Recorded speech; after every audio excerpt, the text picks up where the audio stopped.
Yeah, what SAN and Ibumiri said is correct. And that is why I say the fight is not over. Because even the current Senate president, Godswill AKPABIO, did 4 years.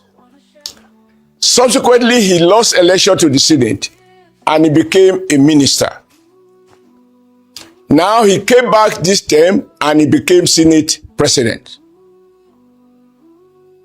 If you add the first term plus the current one, he would not have done 8 years. Indeed, he's probably doing the 4, 5, 6, maybe he's approaching 7 years now. So if 8 years is a minimum requirement, he doesn't have the right to preside because he has not acquired the qualification. All right. If he got it in error, it has to be corrected. So that is why you don't make laws with people in mind. Number two, there is another thing that Adegbomire did not amplify. And that is the word consecutively.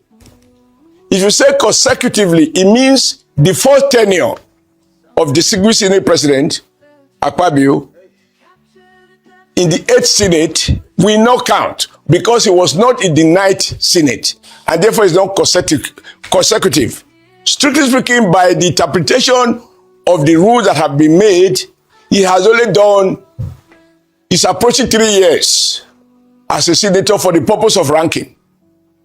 For the purpose of ranking. Okay. And I hold the view that this is just, for me, it's not adding value to the process. Nothing stop any senator from being Senate president for as long as first his people elect him or re-elect him and his colleague accept him.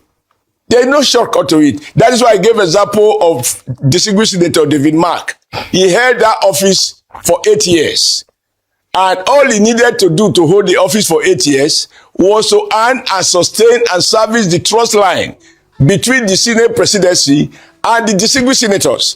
Okay. Oftentimes you will hear David Mark saying, the senators are my bosses because they elect me. Because the only right you have is the one your constituency conferred on you, namely to be a senator. To be a Senate president, you are first among equals. And you know, when we turn our back and allow small things to happen, that is how Africans produce dictators that become bigger than their own country. That was just my point, nothing personal about it. I mean, for example, I know that what has informed that rule is the most publicized fact that there are a couple of former senators, like Ideta said you have to. Perhaps the most compelling case, obvious case would be that of Senator Omoagege, who was a deputy Senate president. Now he comes back to the 11th Assembly, assuming he wins. And then you say it's no more ranking because it is not consecutively. Or Senator Okowa, who was a senator before going to become governor. Exactly the same way as distinguished Senate President AKPABIO was senator, and then he lost election, he became a minister, and then came back to contest and become senator again. And he was considered as ranking. Now this amendment says that once it is not consecutive, you are not ranking. You cannot even be, not just Senate president, you cannot even be a principal officer. How fair is that?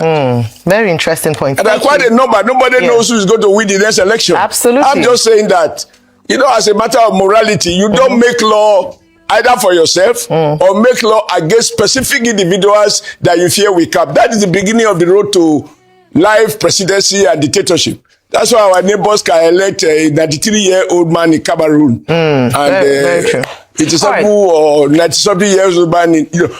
That for me, those are the issues, nothing personal. AKPABIO is my friend. Okay. But anybody who knows me knows that my friendship is important, but the country is much more important than my personal relationship with anyone.